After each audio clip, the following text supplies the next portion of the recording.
Lines are among humanity's most ancient visual tools. In our previous videos, we explained outlining and dithering, the art of creating shades using patterns of dots. Today we're examining dithering's historical counterpart, cross-hatching, where overlapping layers of lines create depth and shadow. In the West, this technique emerged in medieval times, with early examples appearing in illuminated manuscripts before becoming a cornerstone of drawing during the Renaissance. But even as advances in image production rolled in throughout history, drawing and cross-hatching never went away.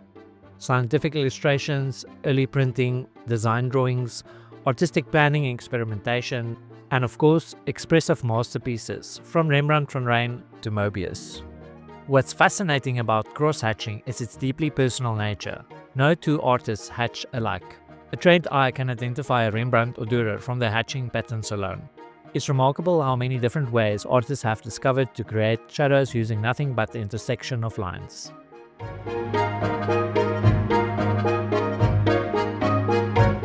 Yet surprisingly few games employ cross-hatching techniques. Is this artistic approach too personal to translate into digital worlds? Or do technical challenges make it difficult to create a cross-hatched look that remains consistent, readable, and visually pleasing throughout the dynamic game environment? In our dithering video, we showed how dithering patterns can simulate regular cross-hatching. The technique appears in experimental projects and shaders for 3D software like Blender, and some games have successfully used pencil and pen drawing styles. Yet despite these examples, cross-hatching remains surprisingly underused in games.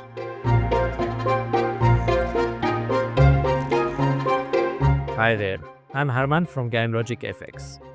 I've always been fascinated by non-realistic rendering techniques, and for a long time I wanted to implement a cross-hatching shader.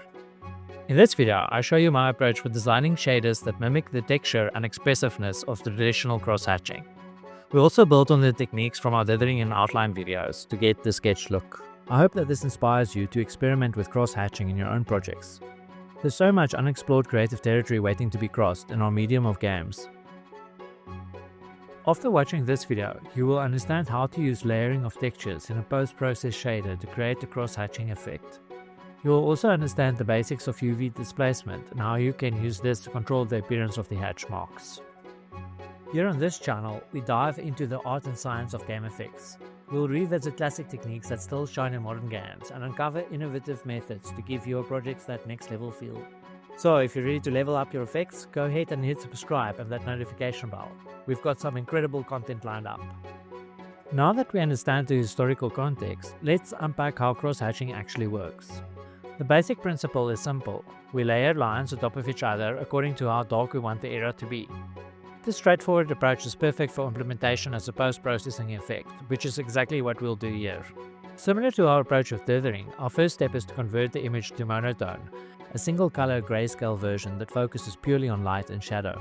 Next, we quantize the image, dividing it into distinct brightness levels that match the number of hatching layers we want to create. Typically, we'll include extra levels for pure white and pure black.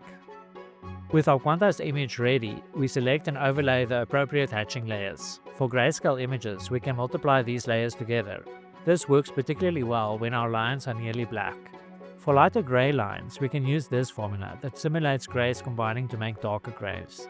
For example, two 50% gray values will merge to create black. Now for the fun part, creating the actual hatching layers. The simplest and most effective approach? Sample them directly from hand-drawn textures.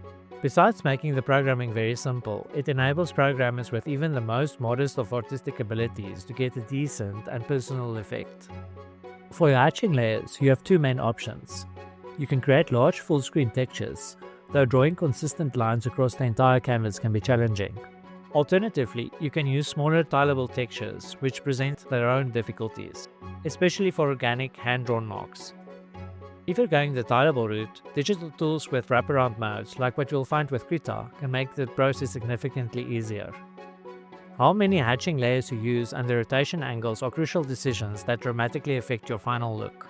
You can keep all rotations fixed for a cleaner, more consistent appearance, or vary them with a layer count to create better distribution of hatching patterns. For a simple method that gives visually pleasing results, I recommend using a sequence derived from the golden ratio to determine your rotation angles. This mathematical approach spaces each layer's angle in a way that naturally avoids visual clustering or patterns. Each new layer divides the remaining space according to the golden ratio, creating an even organic distribution of lines. This golden ratio trick extends beyond hatching, by the way. You'll find it useful in many circular situations, such as selecting colors in a cyclic gradient to prevent selecting colors that are close to each other. Using layers of textures already gives us a solid foundation. But to create truly expressive hand-drawn looking marks, we need two powerful mathematical tools in our graphics arsenal. First, UV displacement, the technique of changing UV coordinates to manipulate the way a texture looks. We'll look at this in quite a bit of detail to develop intuition for how math affects the outcome. You might recognize UV displacement from other common effects like water ripples, lava flow, and heat distortion. The second technique is a per pixel color transformation, where we adjust the distribution of light intensity values in our image, which we will use in a special way to affect the hatching effect. You've likely encountered per pixel color transformation in many games without realizing it. Beyond the monochromatic conversion and quantization we've already discussed, per pixel color transformations power everything from color correction to green night vision goggle effects. We are working towards gaining procedural control over the placement, orientation, and thickness of our hatching lines. Rather than starting with hand-drawn textures, we'll begin with perfectly irregular lines and apply transformations to make them more organic, giving us an additional dimension of artistic expression. UV displacement works by transforming UV coordinates in the shader before we sample a texture, effectively distorting how that texture appears. To clearly demonstrate these distortions, we'll use this texture designed to make the transformations highly visible. We've set this texture to repeat infinitely, ensuring we always get valid samples. For better tracking, we also draw a white circle directly in the shader at the origin that helps us see translations even when the pattern repeats. To understand how different transformations affect the outcome, let's start with simple Euclidean transforms. Here's the basic shader code we'll use. The code that we'll add will come before the texture sampling. To translate our texture, we subtract the offset from the UV coordinates. Remember, in UV space, one unit is the entire width or height of the texture, not just a single pixel. To scale the texture, we simply divide the UV by our scale factor. To rotate the texture, we rotate the UV coordinates in the opposite direction. Keep in mind that the shader function expects the angle in radians, not degrees. The key principle here is that to transform a texture, we apply the inverse transform to the UV coordinates. Here is a summary. We can combine these transformations and then things get interesting. Each transformation affects the next, so the order becomes critical. Let's first look at pairs of transformations before exploring how all three transformations interact. The key insight here is that to perform a sequence of transformations on the texture, we must apply the inverse transformations to the UV in the reverse order. For example, if we want to scale and then translate the texture, we actually need to translate and then scale the UV coordinates by the inverse amounts. Notice in this case how the position of the origin isn't affected by the scale. Now, if we want to translate, then scale the texture, we really need to scale and then translate the UV coordinates, again using the inverse amounts. This time, the position of the origin is affected by the scale. It is as if we translated by the scaled amount. If we want to rotate, then translate the texture, we need to translate and then rotate the UV. In this order, the position of the origin is not affected by the rotation. But if we translate and then rotate, the origin translates in a direction that is as if the axes have been rotated. If we want to rotate and then scale the texture, we first scale and then rotate the UV. The resulting transformation is like a shear effect, as if we scaled along the rotated axis. Notice how the angles between the axes change. If we scale and then rotate, the resulting operation is not like a shear anymore, and our axes stay at right angles to each other. You will usually pick the order that makes the most sense for the task at hand, and enables you to interpret the exposed properties easily. When combining all three Euclidean transforms to manipulate the hatching strokes, the most intuitive order for transforming the texture is scale, rotate, translate. However, because we apply the inverse transformations to the UV, we must process them in reverse order. Translate, rotate, scale. By applying the UV transformations in this order, we ensure that the texture behaves predictably. The scale won't affect the translation or rotation, and rotation won't distort stroke placement. This approach makes it much easier to control how our hatching layers are positioned and spaced. If we apply suitable scaling and layering to a simple gradient texture, we already get something resembling strokes, although they are very regular and mechanical looking. To make them more organic and hand-drawn, we'll do three things. We'll make the lines wavy and squiggly, we'll vary the spacing between lines, and we'll vary the orientation of lines. The basic idea is to apply the same transformations we saw before, but instead of applying them uniformly, we'll apply the transformations by amount that relates to either the U or the V of the UV that we are transforming. In our final implementation, we will use noise in these transformations. However, to understand the concept clearly, we'll start with simple sine waves. To create wavy, squiggly lines, we calculate a small vertical offset by feeding the U coordinate into the sine function. We then subtract this offset from the UV coordinates.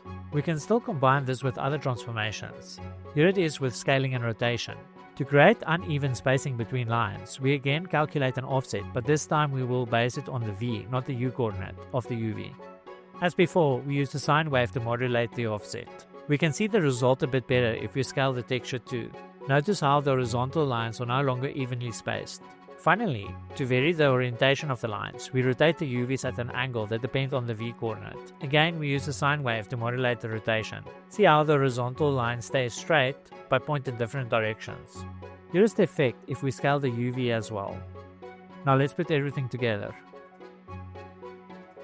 And here is how it looks when you use the gradient for the stroke, with the scaling adjusted to bring the lines closer together. Our UV displacement gives us organic flowing lines, but looking at the result, they are not quite convincing as hatching strokes yet. We need more control over how these lines appear, particularly their thickness. This is where our second mathematical tool comes in, per pixel color transformations.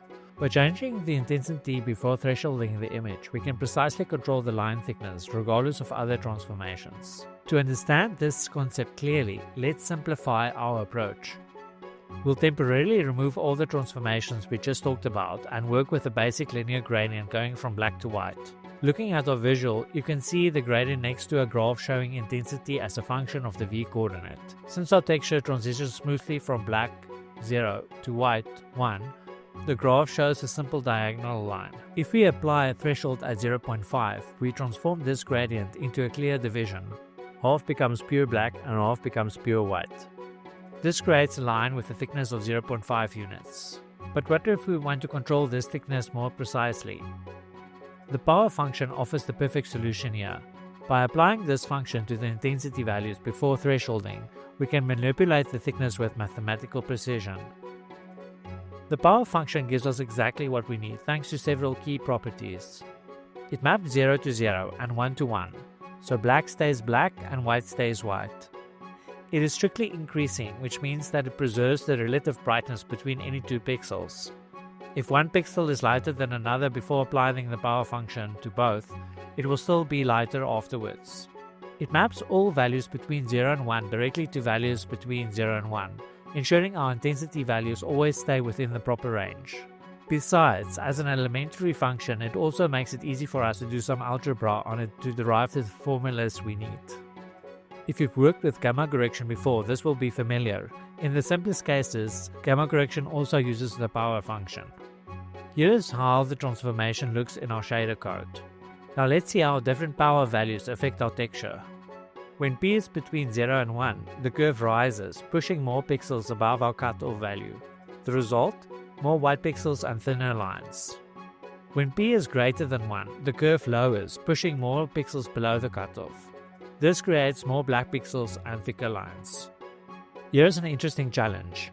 When we scale our texture vertically to bring hatching lines closer together, they naturally become thinner. Ideally, we want to maintain consistent line thickness regardless of scaling.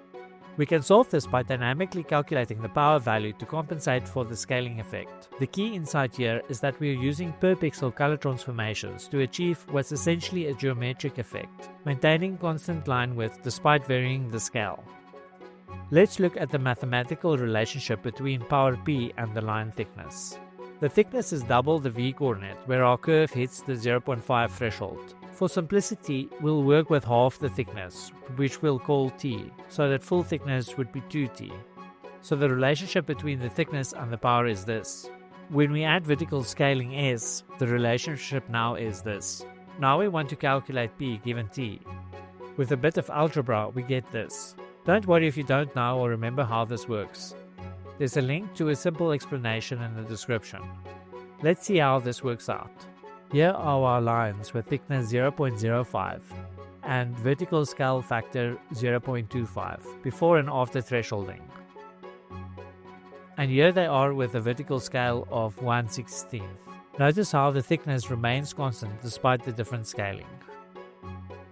The non-uniform translation and rotation we use to make the lines more organic will slightly distort line width in places. However, since these are minor compared to the overall vertical scaling and compensating for them would be rather complex, we'll accept these small variations. Here's how everything looks when combined. We are now finally ready to replace our sine waves with noise. For this, we want smooth noise, since noise with sharp changes would lead to artifacts in our UV displacement. The simplest way is to map a smooth, wavy, uneven curve to lightness values and render a gradient ramp. I've included the tool for generating these in the description.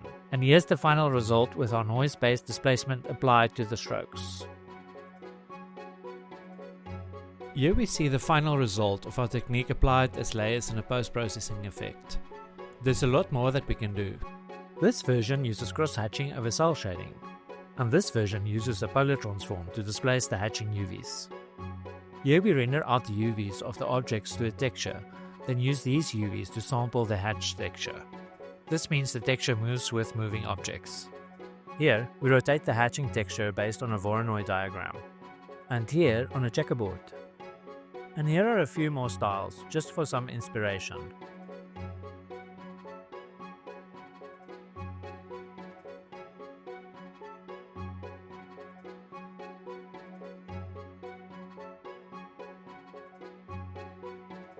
Now that we've covered the theory and techniques behind cross-hatching, let's talk about some practical implementation tips to help you bring the technique into your own projects. Almost all the tips I gave about implementing dithering and outlining apply here too. I will not repeat them here. Creating effective textures.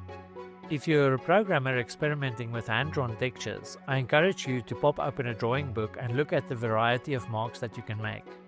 Experiment with lots of different styles and see how they transform the result. When using tileable textures, you'll probably need to process them to avoid making the tiling too obvious. Pass them through a high-pass filter and edit the intensity so the strokes are roughly the same intensity everywhere along the length. You may also want to tweak what happens at the edges to hide the seams. If you're drawing lines directly, here is a trick to draw long straight lines without a ruler. When drawing at the table, extend your pinky finger against the edge of the table and then move your hand while keeping it fairly rigid, keeping the pinky against the edge. There are probably many similar tricks you can look up. Dynamic stylistic choices. You don't need to pick a single stroke setup for your game. Like music, color, and lighting, you can use stroke styles to accentuate emotional content. One of the main advantages of doing it procedurally is that you can change it dynamically, and you can make it depend on things such as location, time, or emotional arc. Avoiding common pitfalls. Be aware of a potential conceptual trap. In traditional art, adding hatching layers creates darker colors, but in our implementation, adding increases brightness. This reversed relationship can be confusing, especially when working with graphs instead of numbers. It is tempting to think of black as 1 and white as 0, but switching these roles during design makes it harder to interpret intermediate steps correctly. To avoid errors, it's best to stick to the model used in our implementation. Train yourself to think in its terms. Draw graphs accordingly and check your assumptions regularly. This makes debugging and understanding the intermediate steps much easier. Technical considerations. As is always the case with fine textures, be sure to test on all resolutions you want to support, and check that there are no aliasing artifacts or moire patterns. You may need to supply additional textures to get good results at various resolutions. For UV displacement, I strongly recommend testing calculations in a separate shader before integrating them into a complex setup. When implementing UV displacement, using a UV test texture can save you many hours of debugging. An ideal texture is not symmetric in any way. Makes it easy to see what are the positive U and V directions. Includes a grid so you can see better how the interior is transformed. And has distinct seams. Debugging transformations. When testing UV transformations, use small non-symmetric values. For translation, avoid 0.5 offsets with repeating textures. You won't know if the shift is forward or backward.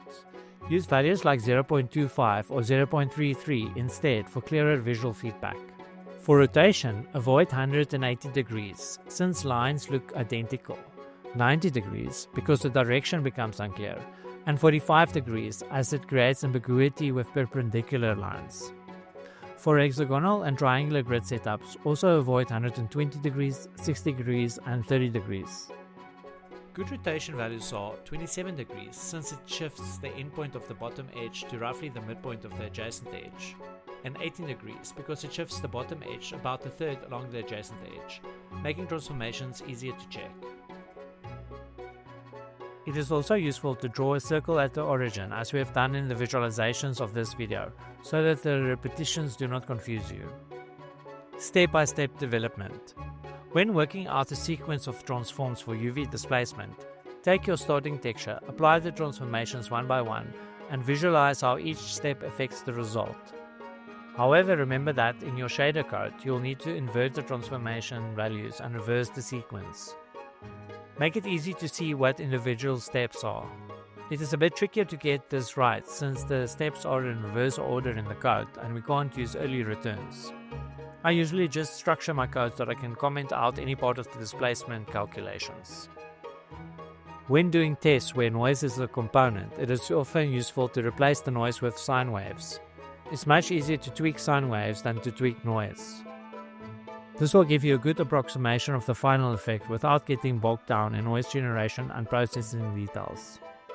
It is also much easier to visualize the results with sine waves than with noise, so it is faster to find problems and get the math right.